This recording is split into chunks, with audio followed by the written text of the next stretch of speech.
সুন্দর 1 minute.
So, Namaste Padma ji, Namaste Arnab.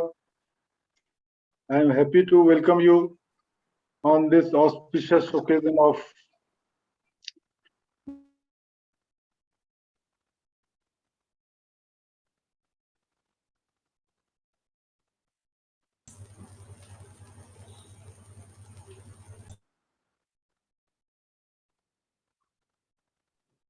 I'm so sorry. I think Anilji is having network issues.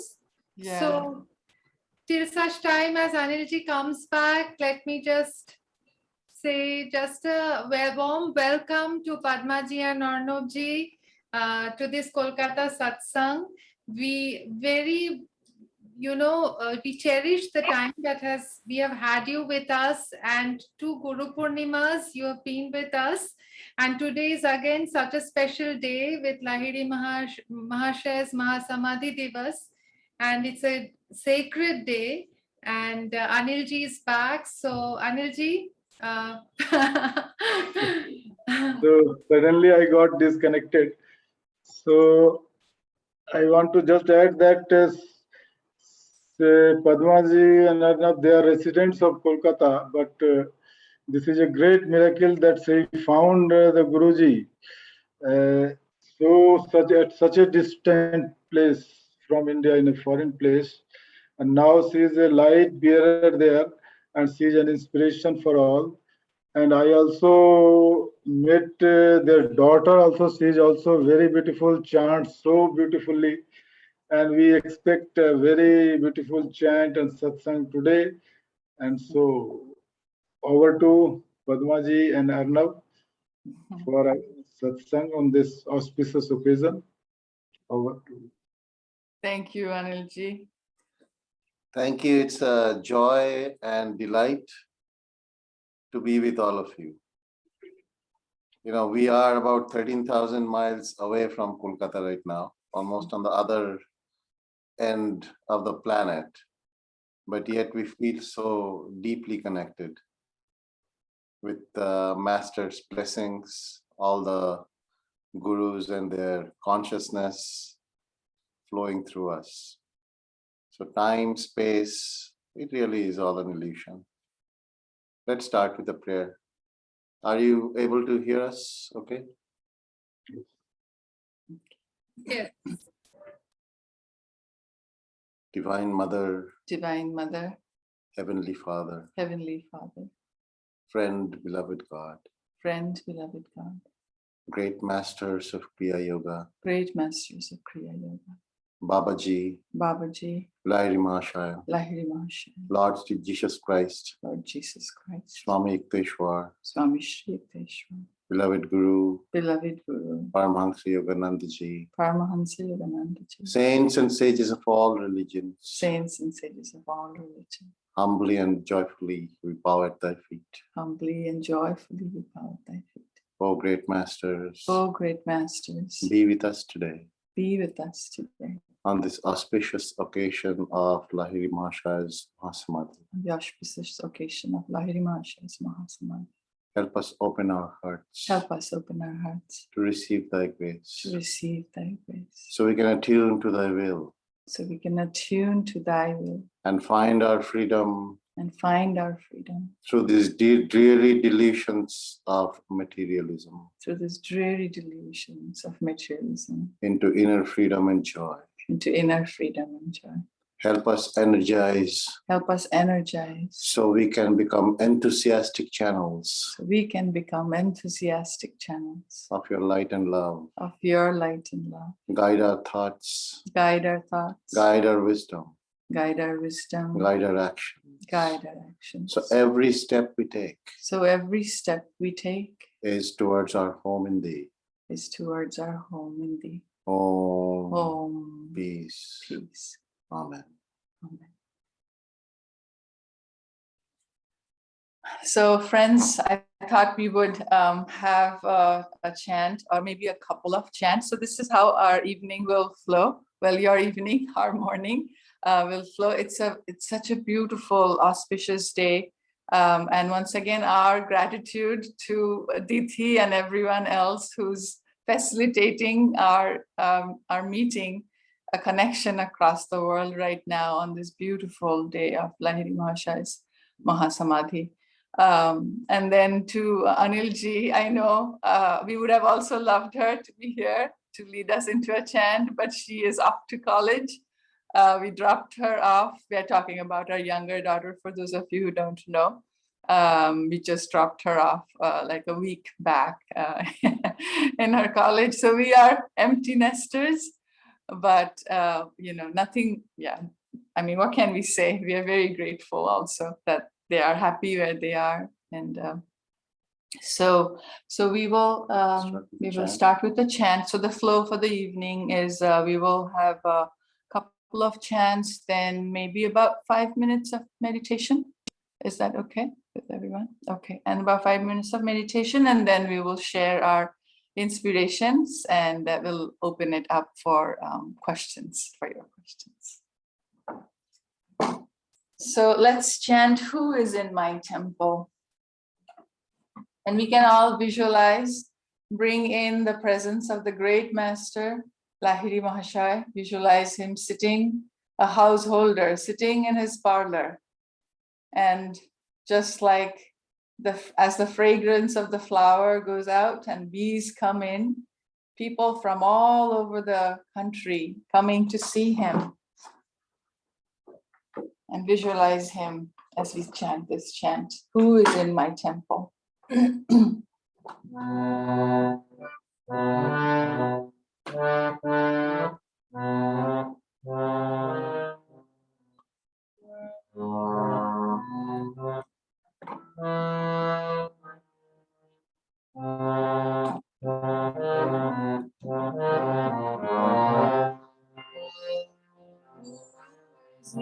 my temple, who is in my temple? All the doors do open themselves, all the lights do light themselves, all the doors do open themselves, all the lights do light themselves. Darkness like a dark bird flies away, flies away. Darkness like a dark bird flies away, flies away. Who is in my temple? Who is in my temple? All the doors to open themselves, all the lights to light themselves, all the doors to open themselves, all the lights to light themselves. Darkness like a dark bird flies away, flies away. Darkness like a dark bird flies away, flies away. Who is in my temple? Who is in my temple? All the doors to open themselves, all the lights to light themselves, all the doors to open themselves, all the lights to light themselves. Darkness like a dark bird flies away, flies away. Darkness like a dark bird flies away, flies away. Who is in my temple? Who is in my temple? All the doors to open themselves, all the lights to light themselves, all the doors to open themselves, all the lights to light themselves. Darkness like a dark bird flies away, flies away. Darkness like a dark bird flies away, flies away. Darkness like a dark bird flies away, flies away.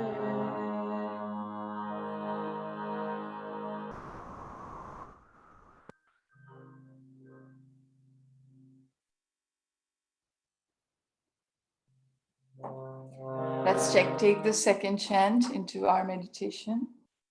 Om Namo Vasudeva.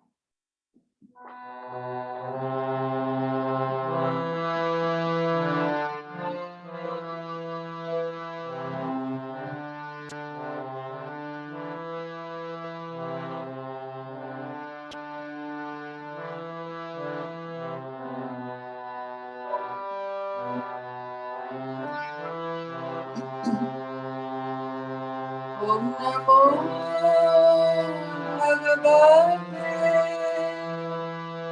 Vasudevaya.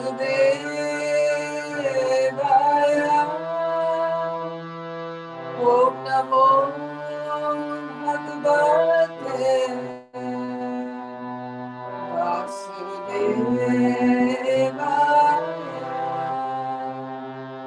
Om Namo Bhagavate Vasudevaya.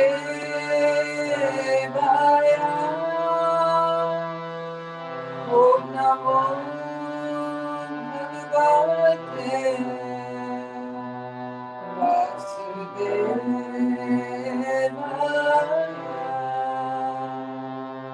Om Namo Bhagavate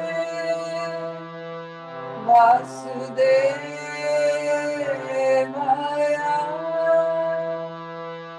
Om Namo Bhagavate Vasudevaya.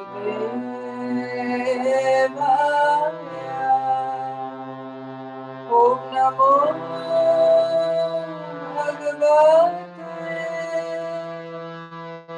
Vasudevaya.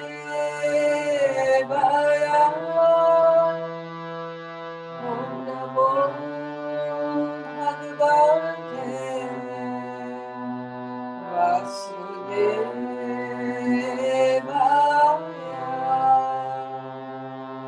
Om Namo Bhagavate Vasudevaya.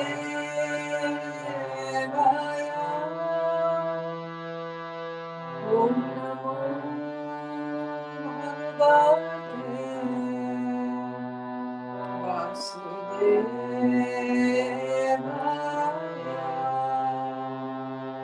Om Namo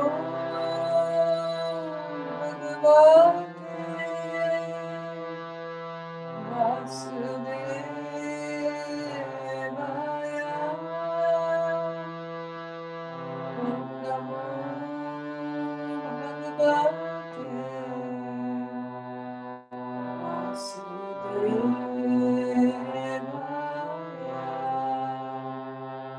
Om Namo Bhagavate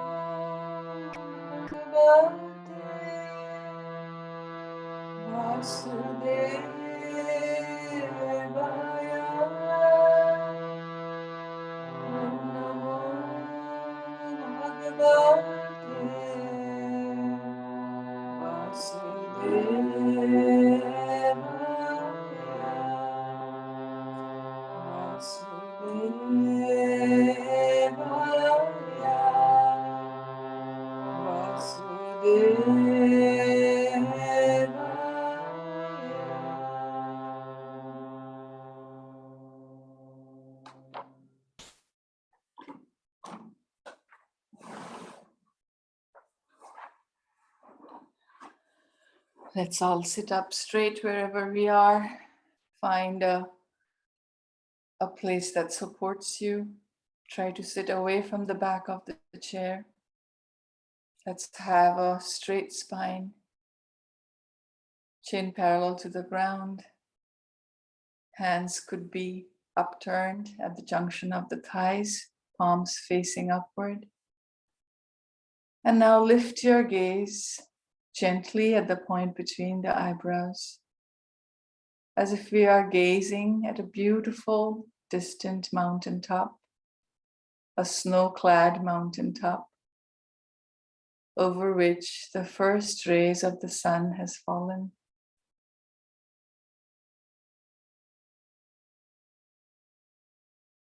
Imagine a thread running through our back, through our spine, from the base of the spine, all the way up to the top. And we are suspended at the end of that thread.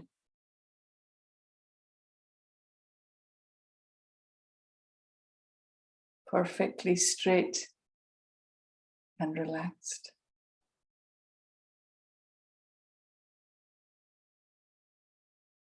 And now let's open our hearts to the presence of the great master, Lahiri Mahasaya.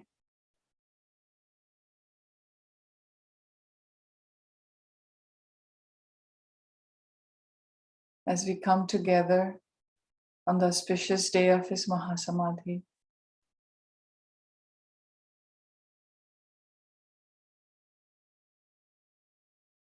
visualize him sitting in our hearts.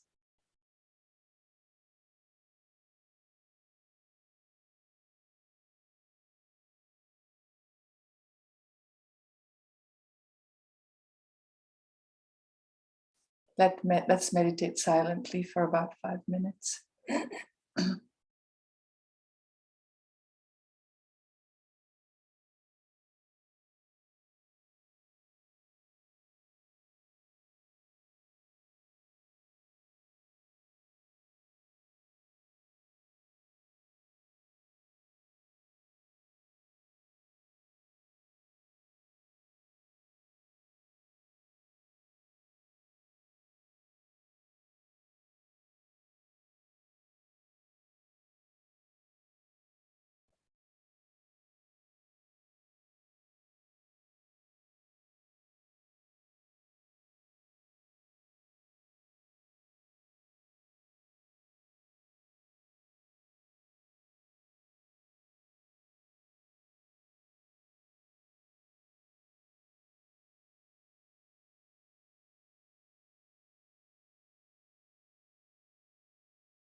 Om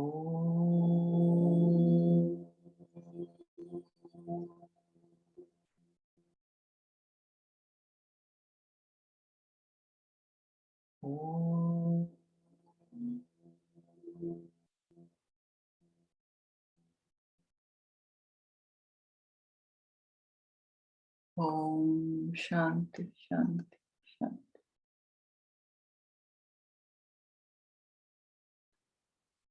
So good evening, friends, once again. Let's stay in that vibration. Let's stay in that sense of our expanded consciousness.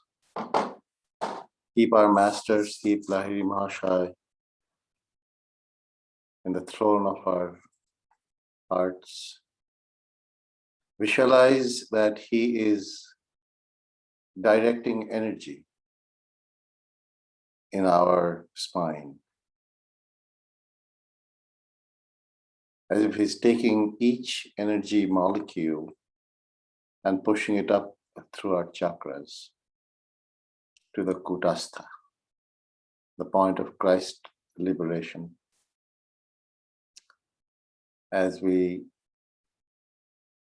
talk about our great master who brought Kriya Yoga to the world once again. So what's interesting is we are in Dwapara Yuga, age of energy. It started about around 1700 AD, but in his book, The Holy Sciences, Sri Yukteswar talks about the Satya Yuga, Treta Yuga, Dwapara Yuga, and the Kali Yuga, right? So we are coming out of the ascending Kali into Dwapara Yuga.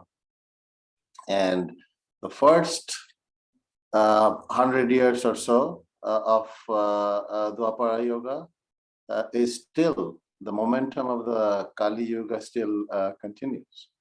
And so that's about 1800. And right as when the negative, materialistic, physical energy of physical energy consciousness of Kali Yuga starts dying down, the age of light, the age of energy starts.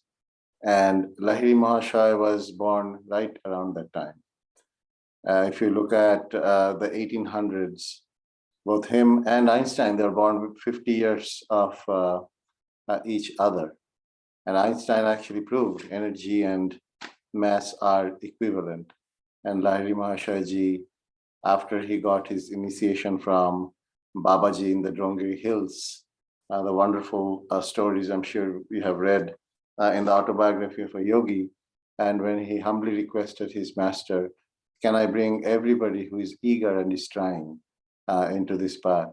And Babaji granted him that blessing. That's why we all of us are here, because of that. That ray of consciousness, that ray of energy that Lahiri Mahasaya ji brought to Benares, and through there, like Padma said, like, a fragrant flower started spreading all over. So energy is really our way to find inner freedom, our inner energy. Swamiji talks beautifully about the previous age, where people who wanted to be renunciates had to leave their household, and they would go into jungles or mountains and pray and try to find freedom and God there. And he says that age is over, because during that time, think of if you are in a crowded marketplace and you're trying to find silence. It's very hard to do. You have to move away from that crowded place, right? Similarly, when you're in an age of materialism, when everything that is surrounding you is focused on ego-driven materialistic desires, it is really difficult to find that center where you can really go inside in your silence, renounce internally, the Griha Sannyasi, as we refer to that self-realization path through our inner pathways to freedom. That was difficult to do. But as you can see with Dwapara Yoga, and as many of you are, with sitting in Kolkata, which is so near and dear to our hearts, we have left Kolkata, but it will be impossible for Kolkata to leave us. It is always part and parcel and centered to who we are. But having seen that and seeing all your wonderful souls today, this is testament that we can actually practice this inner religion sitting at home. And Lahiri Mahasaya actually brought that to us, and that light still continues hundreds and hundreds of years after that, and will keep continuing.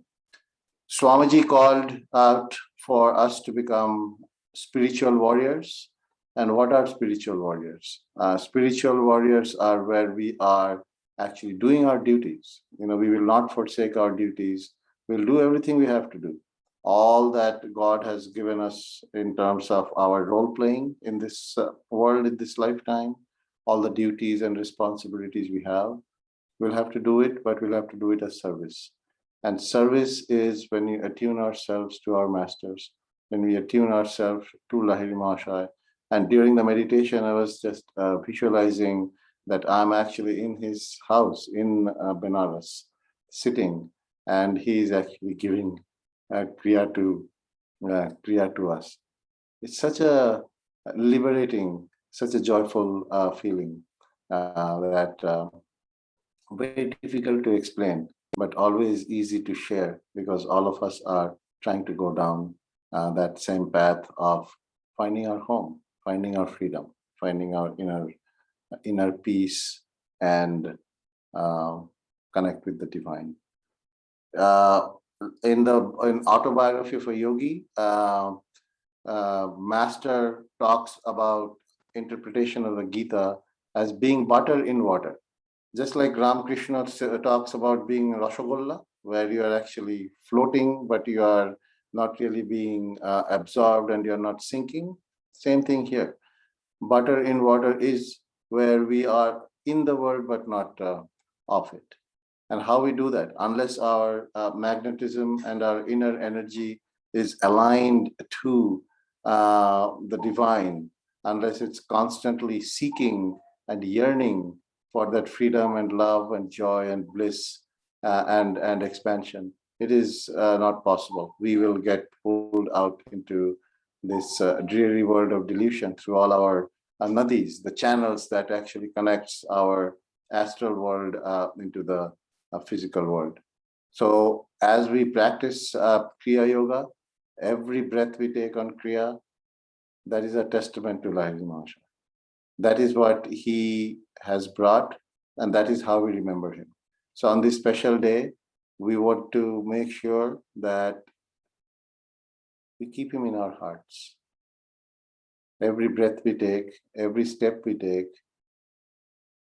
is aligned to that, is aligned to him. When Swamiji created the renunciate order, he also created some sevaks, and he also created some orders to actually how to get there, because renunciation is not necessarily the end. It's a means to the end. And our end is freedom in God, right? There's this beautiful story where, and Master used to tell this story a lot, about this person who was, in one lifetime he was sick, and he prayed to God and he wanted to be healthy. In the next lifetime he was healthy, but he was lonely. And then next lifetime he wanted a wife who again passed away, so he wanted somebody who would live longer. And the next lifetime, they lived too long, so they were having affairs and all of that. And then it just went on, and finally he said, Lord, I understand your game. So we are blessed to be inundated with Master's teachings, being completely serving a Master in that we understand that the ultimate joy, ultimate freedom, ultimate happiness is following our path of Kriya into freedom. Jesus said, "Seek ye the kingdom of God." So it's the same thing in Christianity as well, where people were saying that, okay, how do I do this? How do I get food? How do I do that? And this and that. And Jesus said, like Master said, and all great saints said, that it's all accounted for. Who has created this world? How can we even take one breath if God did not want us to do that? How can we take one step if God didn't want us to do that? So everything is all laid out. It's for us to discover. It's us to unlearn from the illusions that we have found ourselves in, and then find what's really true and what's really happening in this world. Swamiji, when he talked about the renunciate path, he always would give examples that, if we think that we want something, we always end up figuring out that we actually don't want it. And one way to shortcut that is our path in Kriya Yoga. So when Lahiri Mahasaya, if you remember the stories where his wife was saying, "Oh, you're not really paying attention to us, you're a married man," and this and that and all that kind of, natural allegations, because she was not aware of, who he really was. And he started converting his physical body to energy bodies and moving all around. And that's how he was able to manifest that what he could in multiple places. And if that's possible, then that's one step to actually see that, God has actually played all of these things, really laid it out nicely for us. And we should be able to, these are not really, looks like miracles, but more so it is more through that attunement that we serve, that it becomes a part of our thing. So our faith, our belief in God, our faith and belief in masters is really the kicker. And it is our test as well. So every time that we have these doubts, it's in a way, it is strengthening our path, because the more doubts you have, the more you question, the more you actually test how much faith you have, how much resolution we have, and in our journey. If it's constantly, gnawing at your heels, and we are constantly vacillating, that means, we have to practice more Kriya. That means we have to put ourselves more into master service, magnetize ourselves. The more we magnetize ourselves, the more energy starts flowing upwards versus outwards. I'll just give one more quick example from Master, when his students would ask him about Lahiri Mahasaya, and they used to say, "Well, Lahiri Mahasaya was married, so why can't we get married?" And that was a fair question to ask. And Master's simple answer was, first try to be like him.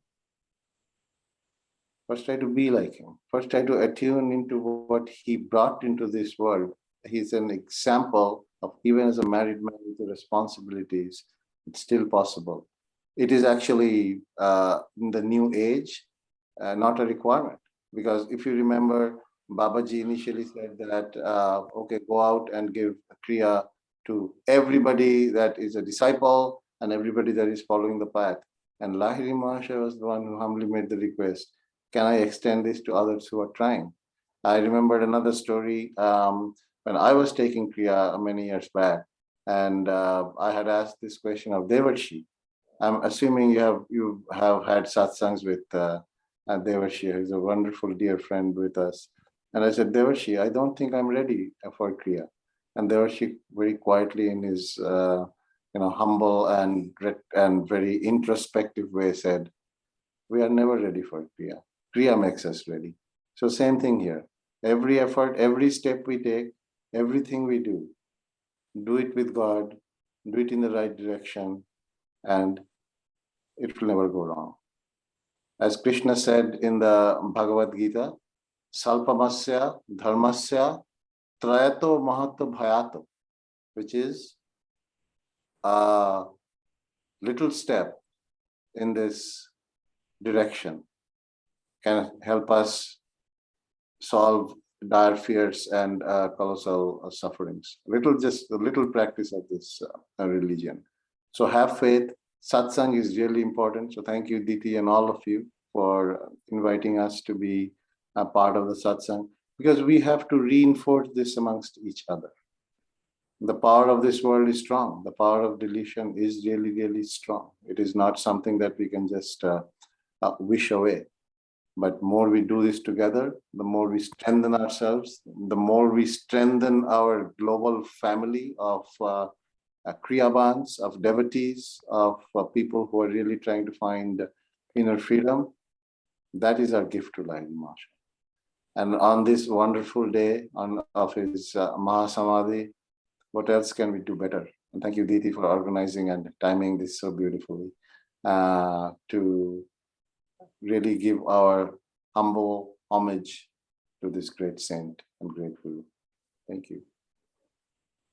So, dear friends, it is so wonderful to come back again. And like Arnab was saying, we are connected to the city of Kolkata. Well, I wasn't born in Kolkata like him. He was born and raised, but I was actually born in Krishnanagar. So my father was a doctor and he worked for the West Bengal Health Service. So he had to go around, getting transferred from place to place. And I was born in Krishnanagar. And Lahiri Mahasaya was born in Kurni. So that was actually, I was thinking that, we learned that as a little boy of 3 or 4 years old, he lost his mother very young, and he would go under the sand and he would meditate at a very young age of 3 to 4 years old. And I was thinking, oh, that is possible, because I remember the place. There is a beautiful river that flows near Krishnanagar called Churni Nadi, and it has sand beds. So anyways, and then my connection to Kolkata came back when I came to Jadavpur for studying. And that's where Arnab and we met. We were classmates in our engineering program in Jadavpur. And I lived 4 beautiful years in Kolkata. And this connection is deep and real. I feel it's not just Kolkata, it's we connect on the spiritual level. We felt that when we went over and we met you all in person. That was a deep connection that was felt there. And like Devashi always reminds us, that connection is never one way. So it's a very strong mutual connection. And of course, ultimately, we are all Master's children, aren't we? And so Master has spread his children around the world. And yes, when we come together, it is such a joy of coming together, a family. So from that note, I would love to share my inspirations about Lahiri Mahasaya. So Lahiri Mahasaya was born, like Arnab was saying, at that cusp of Kali Yuga. Imagine, Kali Yuga was done, but not still done, and it's still not done. We are still in the Sandhi. We are into the Dwapara, but when Lahiri Mahasaya came, dark ages, and he was born in Ghurni, but his family, he lost his mother at a very young age. And then I think there was a natural calamity in that area, like a flood came, and the family had to move, and they moved to Benares. And Lahiri Mahasaya he was a very bright person. And so he went to school, and he learned a lot of Veda, and he got employed with the British India. I think he worked as an accountant.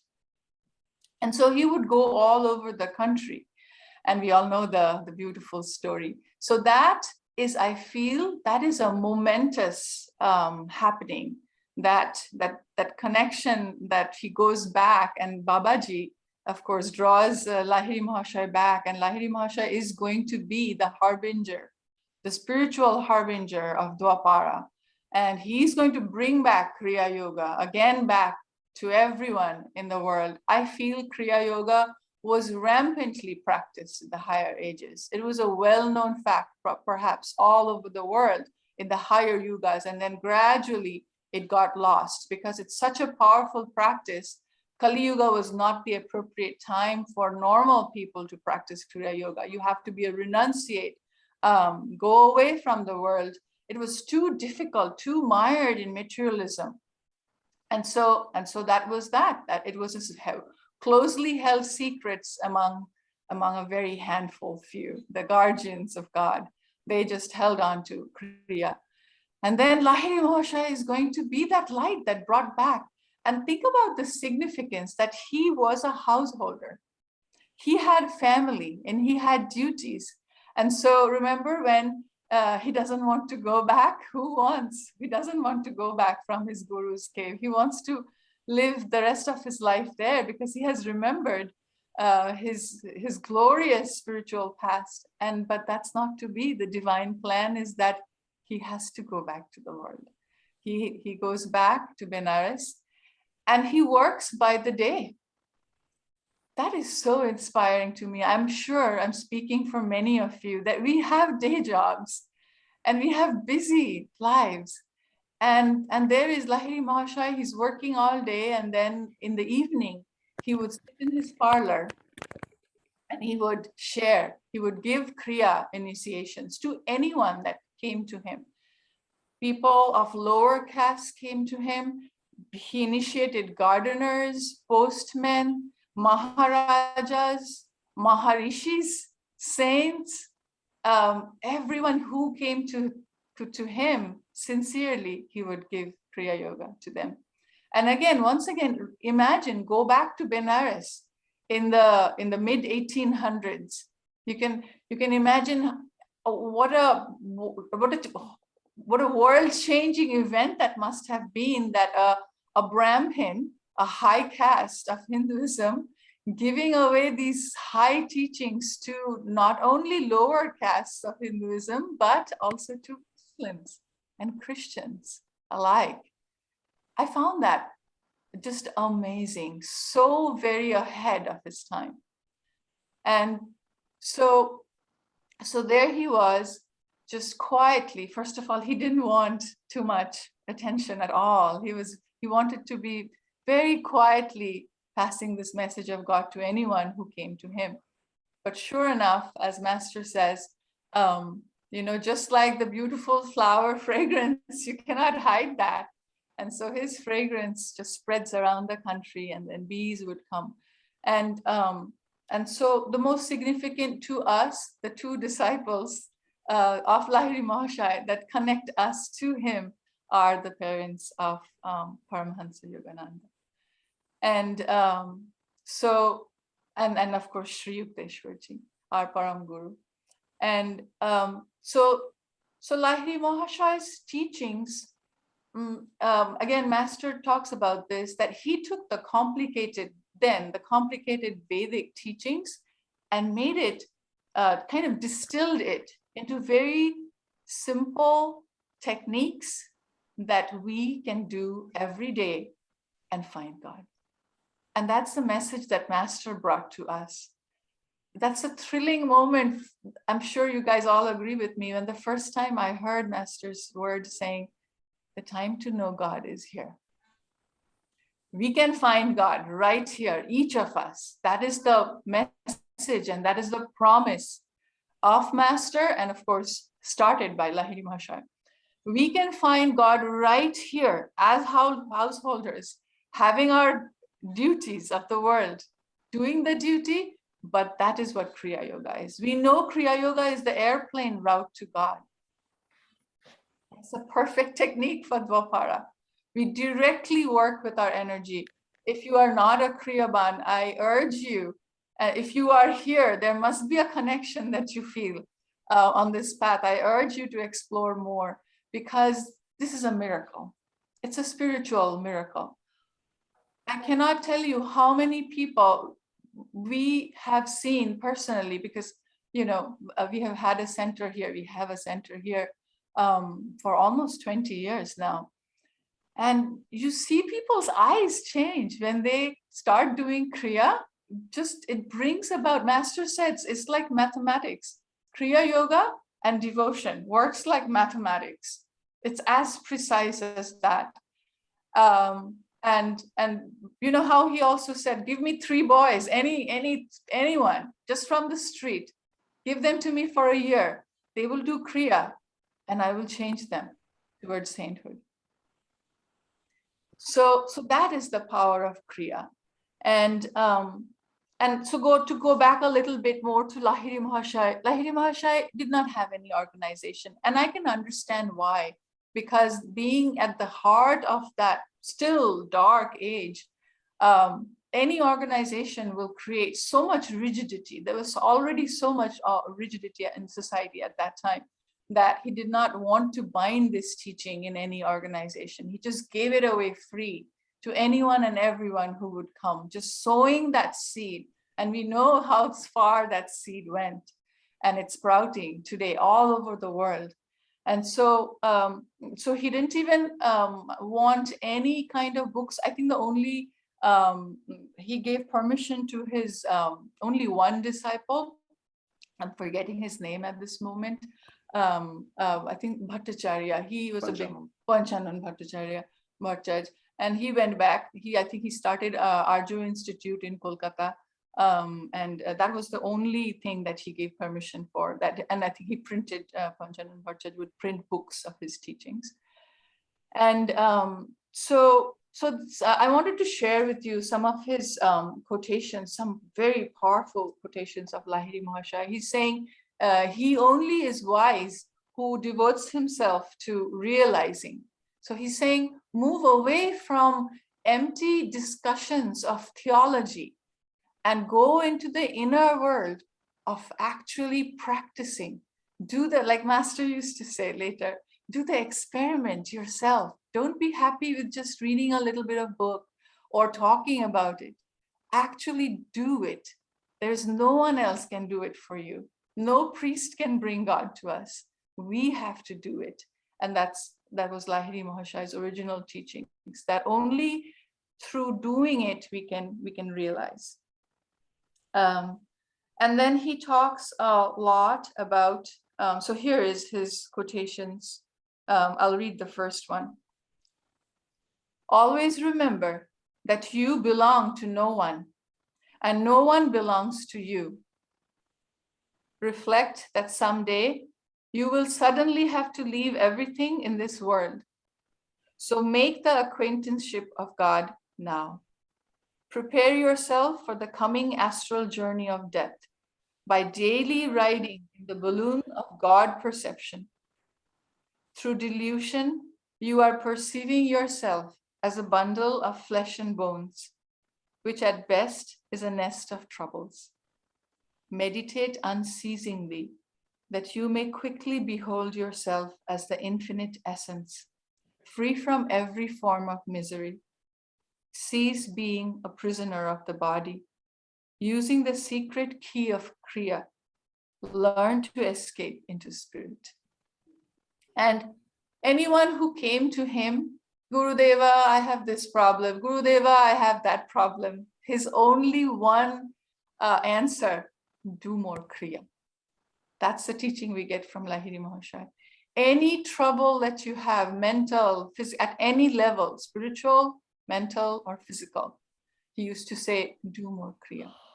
Do more Kriya. Attune yourself more to God, in other words, and all your problems will be solved. And then he talks about, of course, it's a Kriya practice, the airplane route to God, that gives us direct experience of God. So solve all your problems through meditation. Exchange unprofitable religious speculations for actual God contact. Clear your mind of dogmatic theological debris. Let in the fresh healing waters of direct perception. Attune yourself to the active inner guidance. The divine voice has the answer to every dilemma of life. Though man's ingenuity for getting himself into trouble appears to be endless, the infinite succor is no less resourceful. So true. So true. I mean, I mean, look around us. It's Divine Mother's doing, right? As Master used to say, so many ways to delusion, but one way to God, one way to God. And that is the inner way. And you know, I think of ourselves as that musk deer. By the musk deer in the time and during the monsoon, the musk grows and it's a beautiful, like we all know this, the smell of musk, and it just fills the whole forest, and the deer goes crazy and it's looking for the source of the musk everywhere. And we are just like that musk deer, and we are looking for that true love. We are looking for that true satisfaction, the true sense of fulfillment. We are all born for that. And we are looking so many places. We are looking for it everywhere except where it really is, which is in ourselves. And we don't have to go anywhere. I mean, sure, we have to go to places of vibration because it helps us remember. But it is right here with all our techniques. All we have to do is dig that hole. We are sitting on the ice of delusion. And underneath us is the lake of God perception. And you can imagine how difficult it is to break the whole ice. So God has given us this little chisel that we have to dig a hole. And it is right there, right here. We have that possibility at this moment. We don't have to go anywhere or renounce anything. And that's the other really significant aspect that Arnab talked about a little bit, is that this is an age where we do not have to renounce anything outwardly. In fact, look at Lahiri Mahasaya's teachings. When people came to him, rarely he would counsel them to change anything outwardly. If you are earning, he used to say, if you're earning an honest living, and if you have responsibilities, if God has given you responsibilities in your life, you have to take care of them. You cannot run away from them. And in most cases, actually, he counseled marriage. Isn't that fascinating? He counseled marriage to people, saying, you are going to take care, so you are going to have your responsibilities, and you will find God. You will do Kriya Yoga, and you will find God. You will have the perception of God. And that, I think, is the wonder, the best gift possible to every householder. Some of us have been given families because it's our karma. We have to take care of our families. And so when I had asked this question of Swamiji, this was a long time back, and then I have two little kids. They were maybe like 2 and 5. And I told Swamiji, how do I find God? I have to wear so many hats. And Swamiji looked at me and he said, find God in your children's eyes. And then he added, but don't tell them that. So, and yes, today I understand it a little better, because there was a time I really wanted to move, change our outward life, move to the village. My heart used to pull me to the village, and I was in a lot of conflict, like, Master, why did you put me? And today I understand. Divine Mother gives us exactly what we need.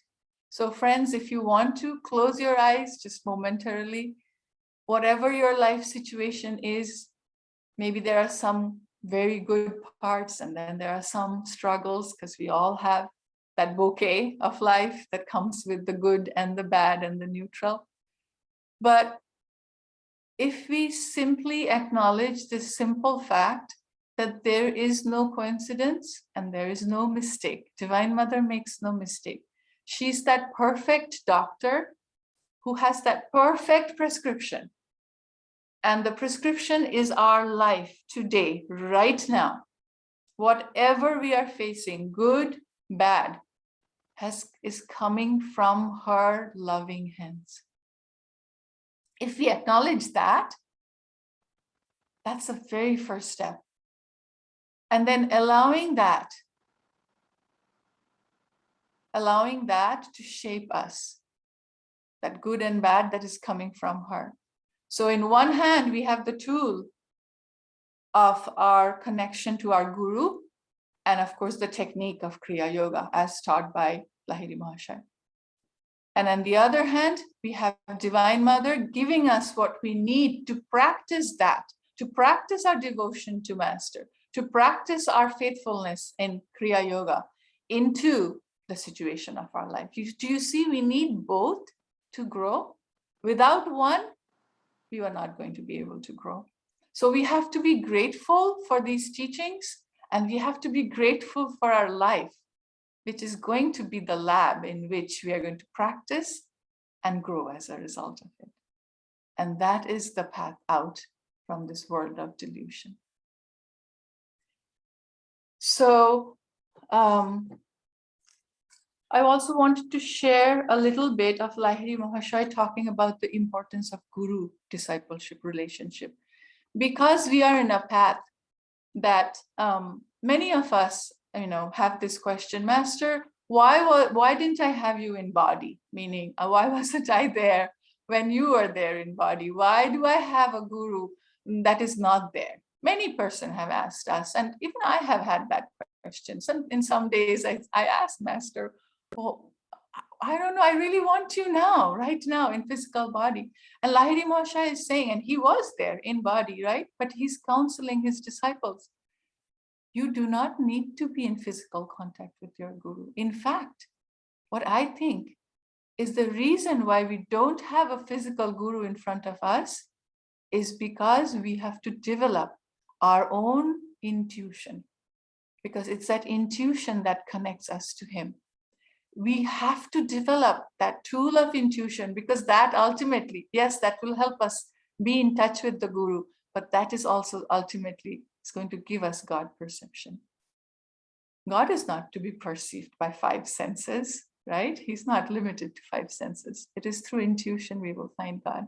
And so what is Lahiri Mahasaya telling us? He's saying, whenever you need the guru, sit in meditation and contact him in meditation.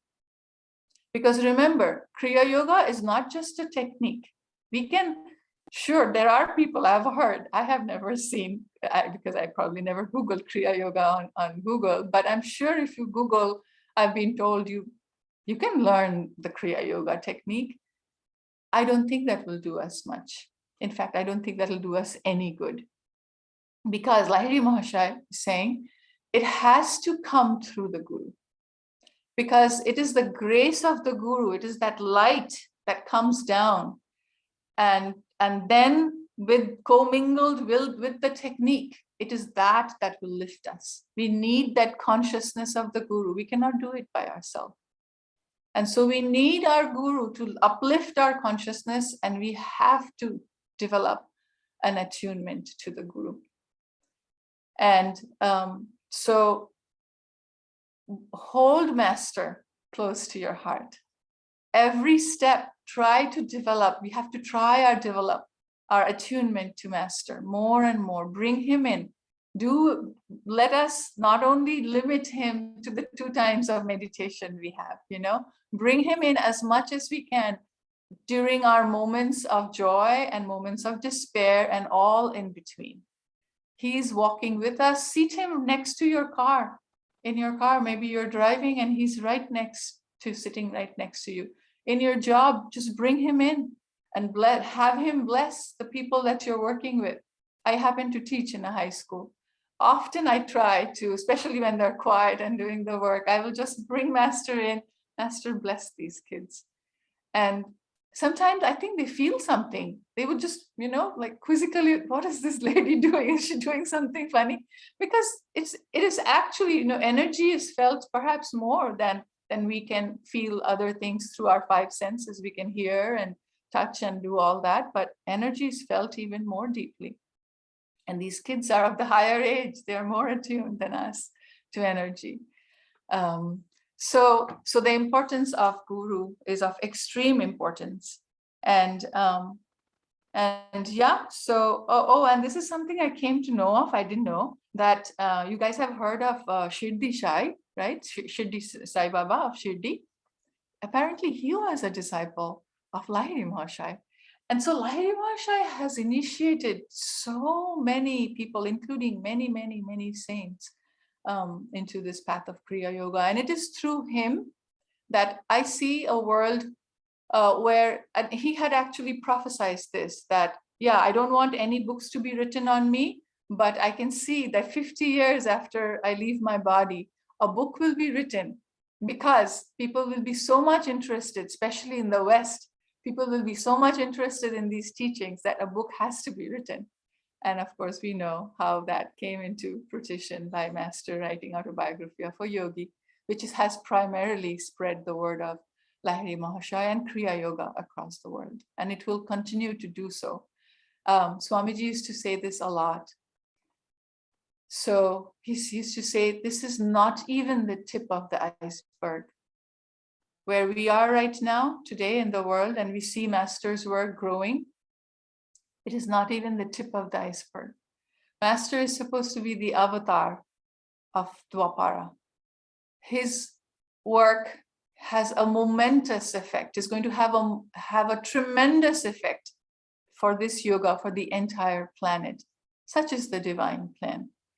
And of course, Lahiri Mahasaya he began that.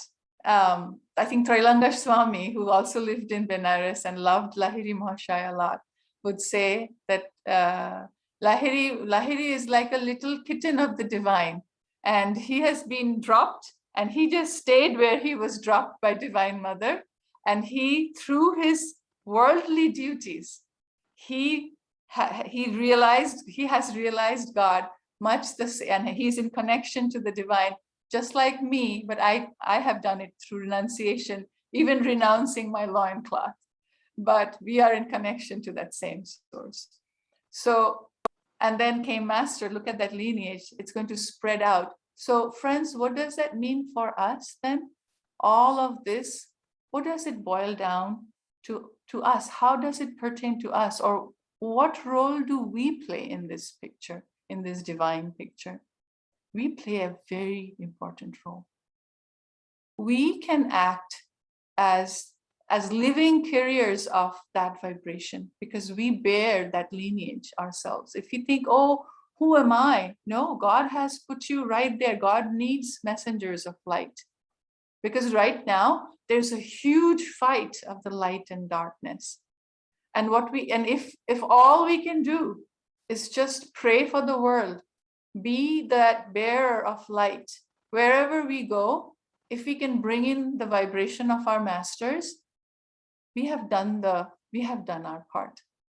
And my teacher here, Turiya, he used to say, Padma, you may choose to be the instrument or not. That is your free will that God has given you freely.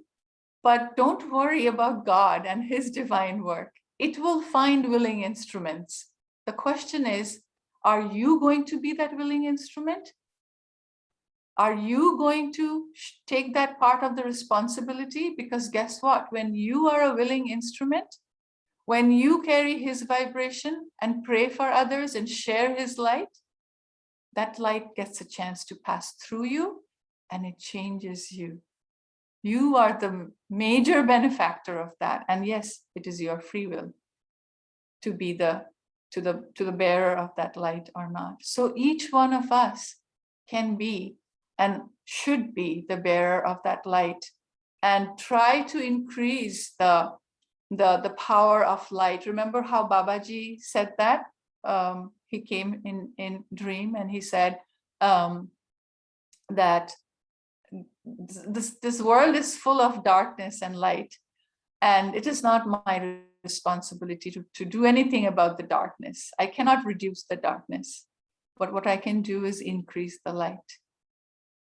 And I think that's something we need to remember. So we have to play, no matter how little that role is, but it's a very important role. It's important for us above everything else to play that role of light.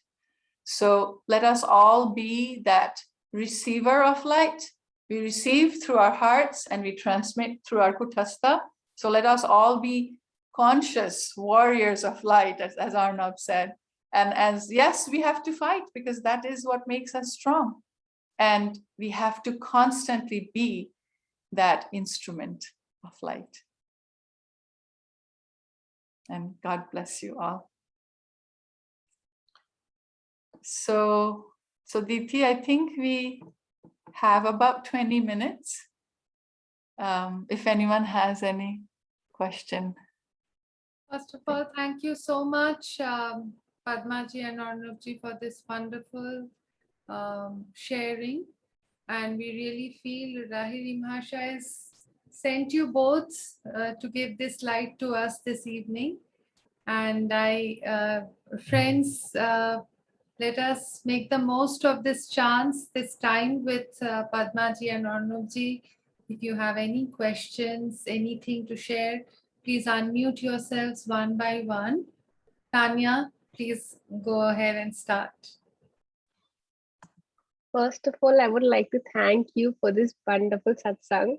I still remember the last time it was morning and there was a peacock in the garden and you all got so excited during meditation, we could hear the peacock. It just brings back very beautiful memories. I want to ask two questions related to each other. How did you come on the spiritual path, number one? And how did life change after Kriya? How was your life before Kriya and after Kriya? These are my two questions. Thank you for asking that. I'll go first and I'll let Arnab go. So for me, the search, I was born in India. I was born in West Bengal, and my mother was already on a spiritual path. In fact, for a very long time, I thought her guru to be my guru. Somehow, I had this inclination for guru was always a very important role in my life. But I always, I never found attracted to temples and rituals and all of that outwardness. In fact, I just, I would turn away from all of that. And, but I truly, I was fine. I was looking for something. I found myself just meditating on my own many times, doing nothing, just sitting. And then gradually I started I think, looking for something. And so I came upon, that's the divine intervention. I came upon Crystal Clarity, which is the publishing house of Ananda. And I ordered a few books on meditation and I was just, dabbing on my own. And then what happened was that Crystal Clarity connects with local Ananda teachers. And so my teacher here, Turiya, he got my address and he would send me emails constantly, like this is a class happening. And so I got drawn there. It took me a long time, by the way. It took me 3 years to, actually find my way there. But I still, it was a life-changing moment. And I'll share with you, this is something very personal. So there I was, he was doing a meditation class. And something happened. You know how we play Om, Om, Om, and he was playing that very beautifully on his harmonium at the end of meditation. And I think today I understand what happened, but then I did not. I was very confused that something happened and tears were just coming down my eyes. I wasn't feeling sad at all. I was very embarrassed. I used to be a very, very dry intellectual, Tanya, in those days. And I would be very embarrassed. Why am I doing this? And I was trying to escape from class and Turiya caught me and she said, don't worry, Padma, this is something that happens with a lot of people. You just stay in touch with me. And yeah, I think that was all I knew was this is something I cannot go back. It was a point of no return at that point. I was too intrigued to find out more. What is this happening? So anyways, and then I would just, I didn't know that Guruji was my guru. That didn't happen with me, that I first contact and I know he's my guru. No, I didn't know. And I would badger him. Turiya, how do you know he's your guru? How will I know who's my guru? And he was very patient with me. Don't worry, the time will come and you will know. And sure enough, yeah, in a time of great need, I just saw Master here, and something happened. There was a connection. I guess he revealed himself to me, saying, "Yes, I'm going to be our guru." And so that was that. And then Kriya Yoga,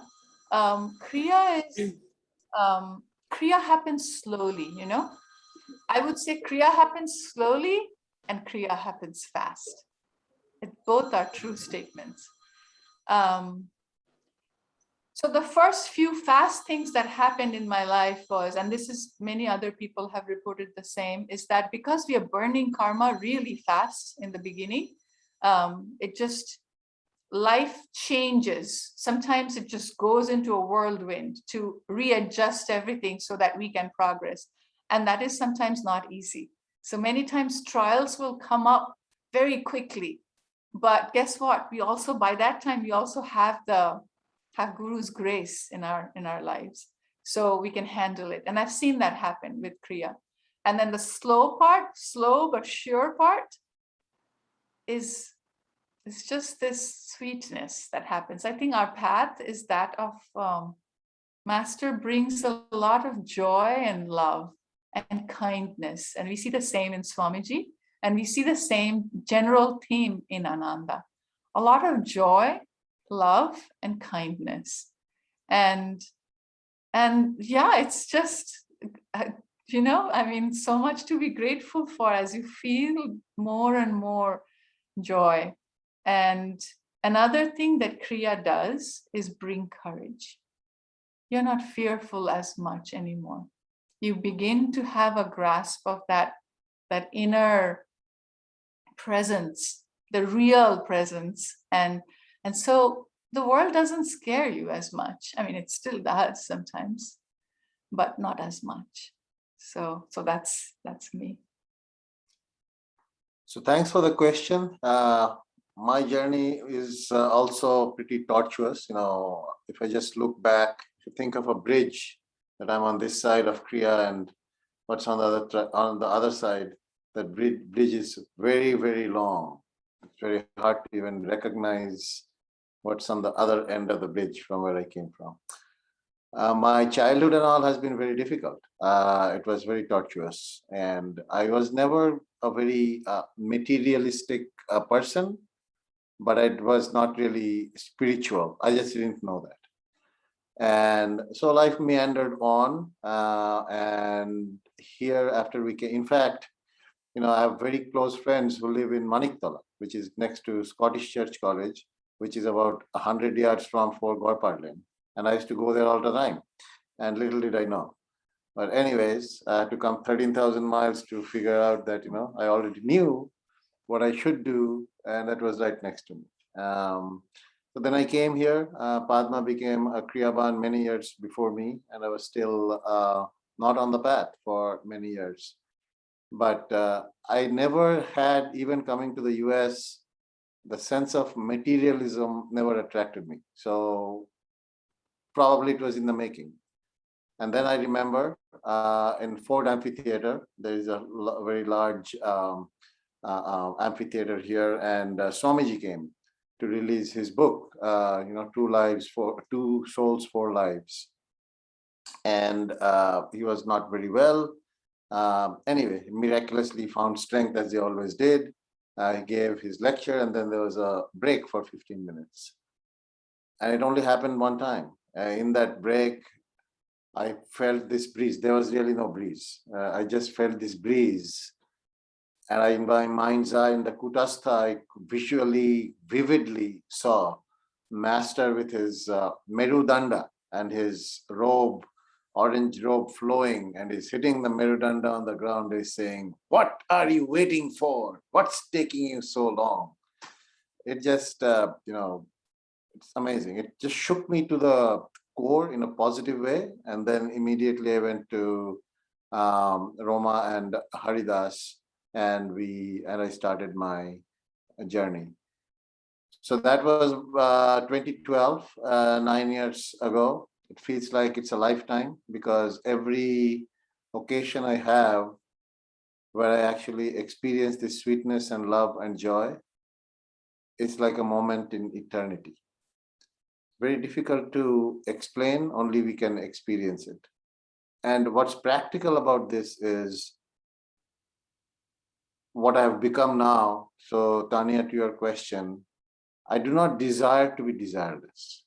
There is no real desire that I have to get rid of my, material desires. I have to do this, I have to do that.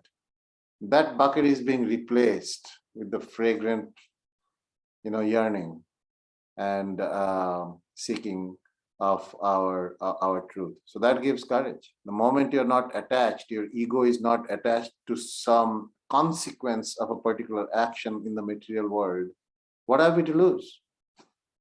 You have this, abundance, this infinite abundance of endless wealth, which is what else would you want? And I actually take this, and in the AY, there's this chapter on the cauliflower thief. Maybe some of you have read that. The master talks about all of us being radios, where we are transmitting and receiving. And I've actually used meditation and Kriya during my work meetings. I manage a group of over 100 people. It's a very large organization spread across 6 different countries and all of that. I actually, before I start a meeting, I would meditate. And if there's a difficult employee, I would meditate on him and I would bless him and I would pray for him. And things actually have magically happened. These employees have just amazingly, changed or their behavior. And this is all over the phone. I don't travel now because of COVID. So this is all happening. This employee is in St. Louis and, he has completely, essentially changed. But there are many, many such examples. It's really hard. It's not a miracle. It's not like I am doing something. What I'm wanting is very interesting. I'm wanting less. All I want is what God's will is. I'm using my will to attune to his will. And I always tell him that, if you don't want Eric to change, that's my lesson in this life. Fine.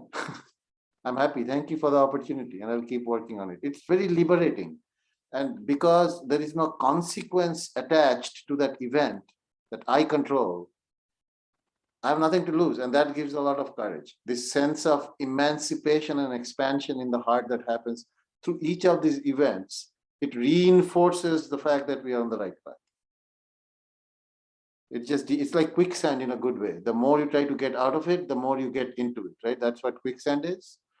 Similarly, in this case, the more you practice this, the more you get deeper into this. And it's the more you go, the more you know how deeper it is. The more you know that the less you know, right? That's kind of a thing. So it's just an infinite pool of bliss and freedom. So thank you for the question.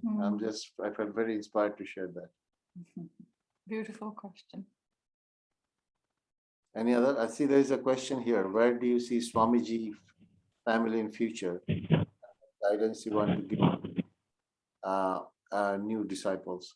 When you say Swamiji family, are you meaning our Ananda expanded family, or what do you mean by that?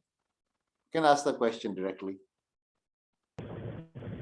Yeah, Jai Guru. Yeah, I mean Ananda expanded family. Yeah. So I can take that and then Padma can build on that. So back to our question on energy, right? So if you think of Dwapara Yuga, very good examples that many masters and Swamiji also used to give is that think of a block of ice. So when you have a block of ice that is physical, it's static, it's in one place. So one block does not talk to the other and they just don't interact. But with energy, with more heat as it melts, what happens? Water starts flowing and they just become one. So in this age of energy, our family is no longer bound by time and space or anything. We are just one. And the way to connect is through each other, but with God. Now every place will have its own challenges. In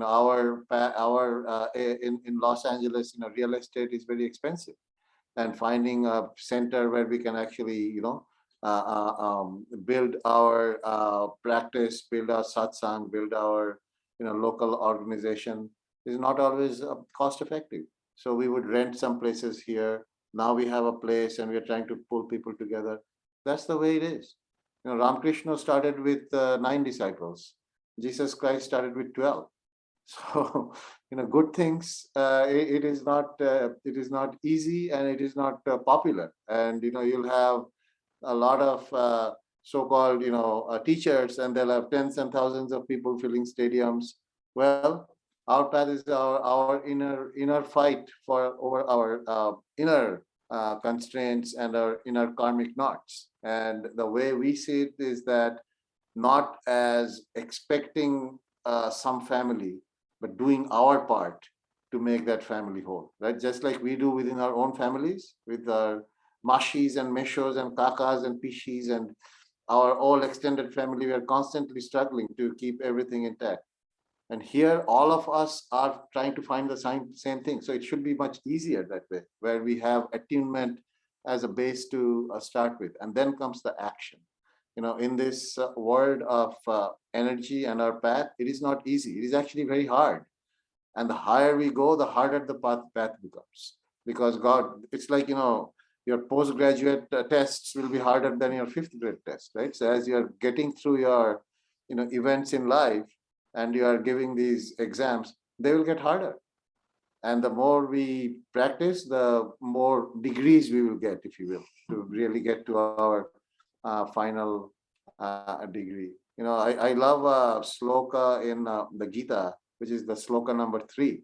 It says, Anakarmanam anarambham naishkarmam purushasnute, which means there is only one way to come to me is through action, and action through service and service to God. So as long as we are doing our part, our family will stay intact. I mean, we both are feeling so deeply connected to all of you. Just imagine this. Just this fact that we are feeling connected as one group right now, where we are so far away from each other, that should be our, proof that our family is great, our Ananda family. And these spiritual connections run so much deeper than many other connections that we make. We say, both of us are kind of running into the numbers of our lives, right? So we have spent quite a few years and older than many of you here. And we begin to, look back and we realize, oh, those childhood connections, that's something very special. We all acknowledge that. Those childhood friendships, because they were made during a time, it was very unconditional. And then something happened in the middle that kind of is very different. And then starts this spiritual family. And again, such unconditional love. And it just runs so deep that it just words defy it. And going back to your questions, Shapna, that I truly believe what Shamiji has predicted, that these teachings are meant to change our world. Master is the avatar of Dwapara, and Kriya Yoga is going to be the spiritual path to God. And it probably has been in the past, and it will be brought back again. Such is the divine plan. And Master is that instrument. And in that sense, we are part of this world mission. And then going back again, so what does it mean for me? Just like Arnab was saying, what can I do? This is a very important question for us, for our spiritual growth. If I'm already doing, what more can I do? Can I give a little bit more? Whatever way, my time, my energy, energy could be in the form of money or actual service. Because the more we do that, the more we allow it to come and bless us and flow through us and change us. And that is the divine plan, to change each one of us till no one is left behind and we are all in Master's boat. So I feel on that level, it's a great work of world repercussion. And on that personal level, it's extremely important that we find ourselves more and more involved in playing a role in whatever way we want, but playing a role in that work. I don't know, did that answer your question?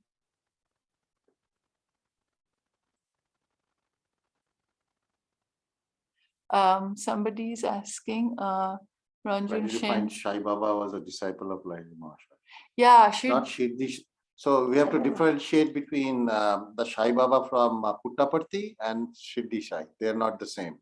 So Shirdi Sai is not the same as Puttaparthi. So, right. So Sai Baba of Shirdi is, I think, goes back much, way back, and he was around perhaps during the time of Lahiri Mahasaya. I think it was found from, it was a secret. Lahiri Mahasaya didn't want it to be known for whatever reason, but it was found in one of his, it was one of the accounts he wrote in his own personal diary that was later recovered. And so it's not a very well-known fact, and I'm forgetting the exact source where I found it. I think somebody, one of his disciples, got that diary and has written a note about that. so you can actually go to this website, lahiri-mahasaya.org. Maybe some of you have already gone.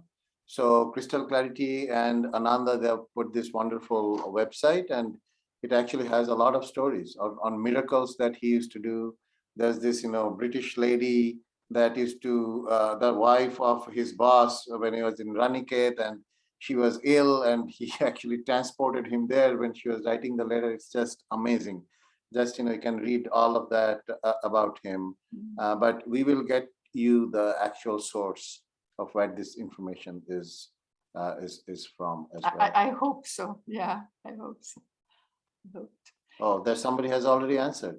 There it is. So Joy has answered the question for you. Shiv-Kumar Chatterjee in his book. There you go. Thank you, Joy. Yeah. This is one thing great I found about Bengalis. We just have so much knowledge and information about so many things.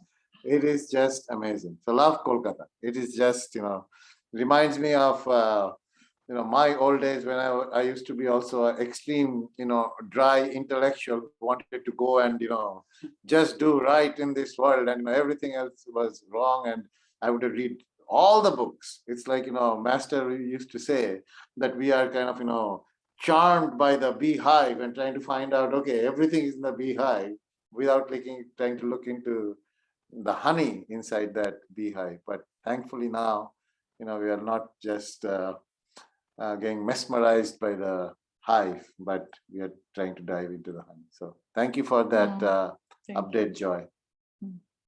Okay, we have time. If you guys have time, I'm feeling very inspired to keep going, but I know it's late there in India and Kolkata.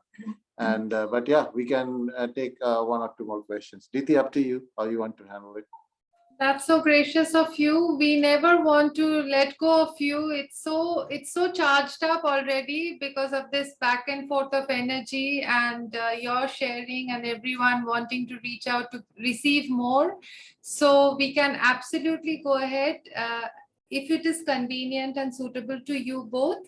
So yes, friends, if you want to share anything or ask anything of Arnab ji and Padma ji, now is your time.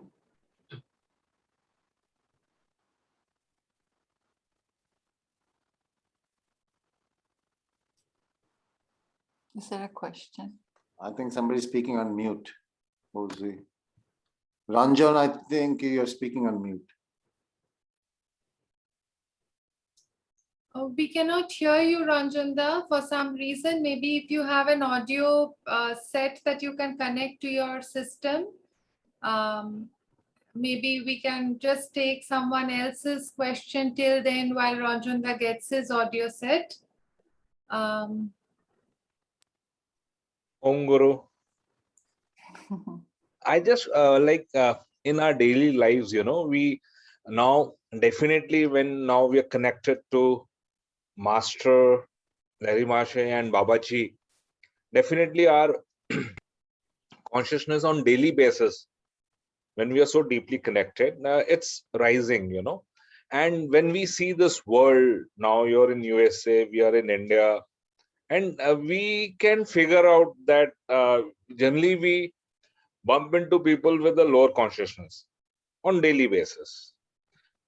And that is now we are able to discriminate better because our mind is going inner peace, it's at more peace, So when this better discrimination has been gifted to us, it's slowly trickling into us with deeper, thirsty, longer meditations and Kriya meditations.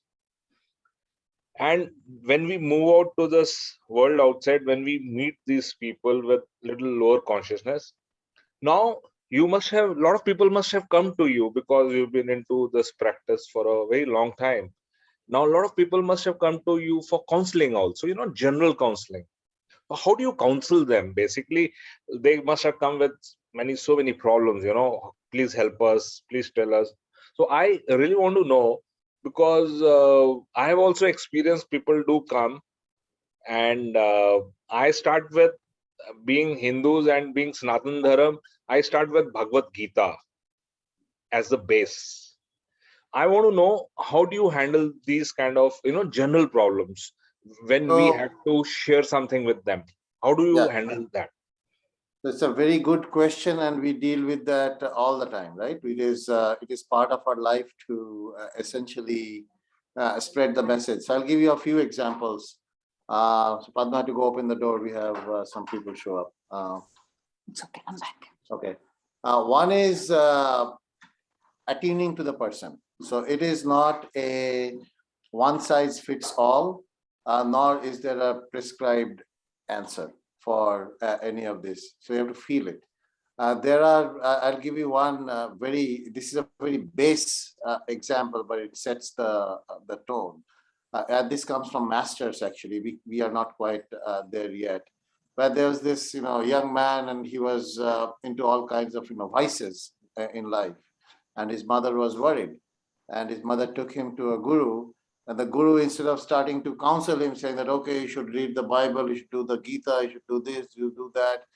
He started saying, okay, what kind of woman do you like? What kind of alcohol do you drink? Do you play this gambling game? Well, you should have done this, you should have done that. And the mother is getting very, shocked that, the Guruji is talking like that. But that helped this person's heart to open. And next day he became a disciple. So it is basically, the point being that we have to attune to the person. Swamiji gives another example that, and he has said that he was wrong in that a particular event where a gay person came and basically confiding in him for counseling. And he's saying that, sir, I'm gay. And Swami said, oh, don't worry about it. And the moment he said, don't worry about it, this person's heart shut down. He's basically, that's not what he came for, right? So then Swamiji says that, okay, you have to attune into that person. What is really that person here for? To hear from? Is he just here to come for a chat? Or is he practicing something, but his life's problems are so much that it is getting inundated in those, and he's getting sucked into that, and he's unable to practice. So one is discrimination, and one is being discerning. So discerning is discrimination without judgment. When Jesus, and Satan came to Jesus, then he was trying to give him all these kinds of, attractive types of things to pull him back. And this was his test. And Jesus in the Bible, it says that, don't give your purse.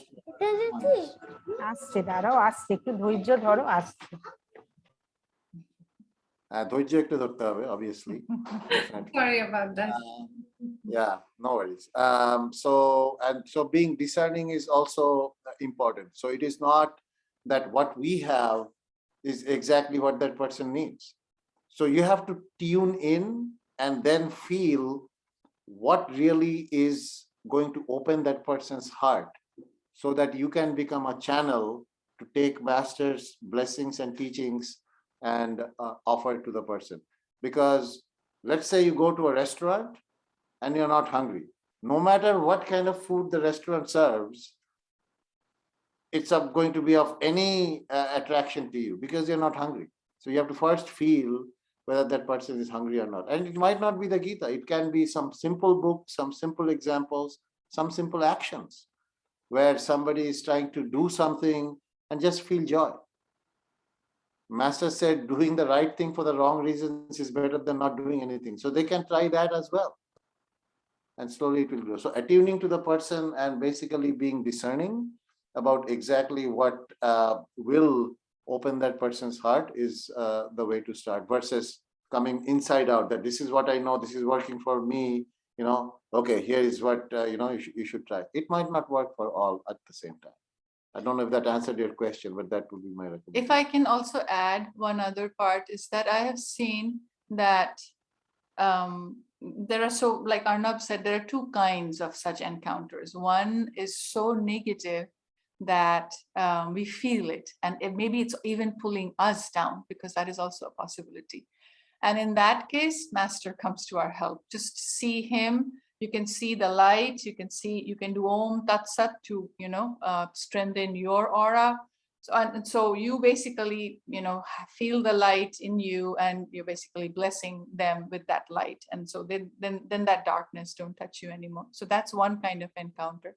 The other that Arnab was talking about is just people that we know, maybe strangers, who truly has come to you for some help, or maybe not even that. You're just encountering people in day-to-day lives. And I have seen, the more I can move myself away and allow Master in such a situation, and I'm not sure how can I help you, and let's say anyone is asking help from me and I'm not sure, I try my best to just bring Master down. And sometimes I even say things like, I'm really not sure how to help you. And just like Swamiji, I just try to imitate Swamiji in that aspect. And he says, just as you push yourself away, at that moment, you know exactly what to tell this person, because Master tells you so. And you just try to act as an instrument the best we can. And the more we act in this way, the more our intuition also develops. And so the channel becomes stronger. Yeah, actually, I used the wrong word. I said counsel. Basically, when Arjuna and Krishna ji, they were talking in Bhagavad Gita, Krishna never actually counseled Arjuna. He only coached him. So, as a coach, when we have a little bit of more information, as a coach, we are supposed to share that information with the individual and show him the direction, this is the direction, guide him to that. So will that approach be a better approach than counseling, telling him do this, do that? Because as you just said, now people may not take it in the right way, that way. So that was lecturing does not quite work unless we are attuned, coming from a position of love, coming from a position of service, coming from a position of genuine affection for the person, to serve him so that he or she can find their path. That is what the connection is. That's the radio. Once you're able to establish that radio, you can play Mirchi Bangla, or you can play Bhagavad Gita chants, and it will all connect. So that connection is really, really important. And at that point, you can tell, you can just step back and say, am I lecturing this person, or am I communicating with this person? The moment we feel that I'm communicating with this person, things will start flowing. Just like here, it just feels so beautiful that it's like, it almost feels like we're sitting with you in Kolkata and we are just talking. It is not like a lecturing thing, because it's very constricting. That's how I see it. Communicating opens up when, the heart opens up. So definitely coaching would be a good way. Yeah, as Padma ji was mentioning that she desired, Master to be in physical presence. But to be very frank, till date, because we joined as online community, and during this COVID time, and till date, I not even once I've felt that way ki, Master should have been there with us, because we've been taught that we have to tune into his consciousness. Very much. That's it. The more better you tune in, and the more you'll feel him. Yes, and Swamiji, in his very playful way, I remember once he said, "You have no idea how difficult it was to live with Master, because Master was very, sweet with people who came to visit Mount Washington, but the disciples, he Give a was, hard time. of course, because that's what they were there for." And so he was so he said, "You have no idea. It's much better that you tune into him." Yep. But yeah. Thank you so much, Thank you. Guru. Om Om Guru. Guru. Other questions? Ranjanda, would you want to try once more? I think you wanted to say something. Unfortunately, no, but you can type something in the chat box and that way they can That's- read. This Satsang. Of course. Of course. Of course. Yes, it is our joy, truly our joy to connect with you. And we are connected. Yes, we are. So quoting Rabindranath, I will end. Jatoi koribe dan, tato jabe bere. So the more we do this, the more we gain. So it is our gain as well. So thank you for the opportunity. We are very humbled and honored to be with you. So again, blessings on Lahiri Mahasaya's Mahasamadhi, and let's keep the Kriya torch burning and run our, the karmic marathon that we are on. So thank you. God bless you all. Blessings. Thank you ever so much, Padmaji and Arnabji. I just want to share that in this satsang, we have friends joining from other cities today as well, because we posted the link on our Instagram page where anybody could join. So we have devotees from different parts outside of Kolkata as well. And just want to request you, we have some participants here that are going to receive initiation by mid-October. I'm not naming them, but can we just end with healing prayers? And also I'd request friends here to, at the same time, be sending Oms to our dear Padmaji and Arnabji and their two daughters in the US. And just, we look forward to having these sessions more and more with you. So just want to, for you to lead us to a healing prayer to conclude the session, please. Yes. All right, friends, as we draw to the end of this beautiful satsang on this auspicious day, let's bring our hands to our hearts and let's visualize these beautiful souls who are on their way to God, joining us in our beautiful journey to God together. Hold them up in the light. See them ever protected, sitting on Divine Mother's lap. See their eyes full of light, vitality, joy.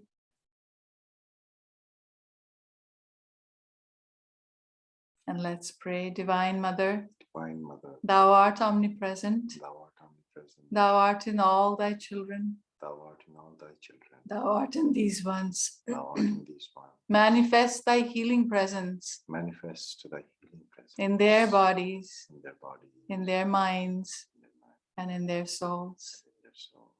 Let's rub our palms together, feeling our heart's love, our heart's energy into the palm. And as we say Om 3 times, lift the arms up and send out these light.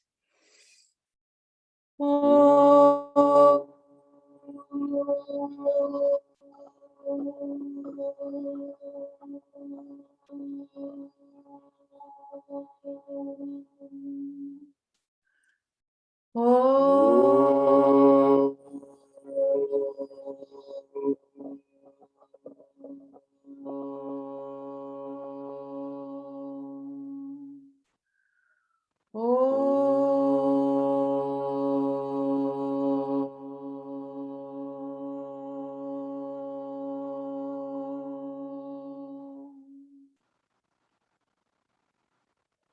Om Shanti Shanti Shanti Om. Bante bante ban jao. Good night, everyone. Good night. Stay blessed. Blessings. Many blessings. Many pranams to you. Thank you ever so much for this wonderful satsang. Love and blessings, Deepti. Jai, Thank you. Jai Guru. Jai Guru. Thank you. Jai Guru.